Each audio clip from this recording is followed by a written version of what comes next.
মুখ্যমন্ত্ৰীৰ সহি জালিয়াতি কৰি 11খন চেকেৰে ধন উলিওৱাৰ চেষ্টা কলকাতাত গ্ৰেপ্তাৰ হোৱা ৰাকেশ সিঙক সিএম ভিজিলেন্সত হাজিৰ কৰোৱা হয় অসম বিহাৰ কৰ্ণাটকেৰেও লিংক পাইছে প্ৰবঞ্চক ৰাকেশ সিঙৰ 11খন চেকেৰে 4টা একাউণ্টত ধন ট্ৰান্সফাৰৰ চেষ্টা চলাইছিল সিঙে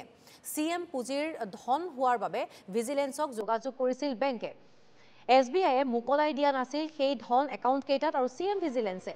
জালিয়াতিৰ গোচৰটো তদন্ত আৰম্ভ কৰিছিল সমগ্ৰ জালিয়াতিৰ ঘটনাটোত জড়িত হৈ আছে গুৱাহাটীৰ এটা বৃহৎ চক্ৰ সিএম ভিজিলেন্সৰ জেৰাত স্বীকাৰ কৰিছে ইতিমধ্যে প্ৰবঞ্চক ৰাকেশ সিং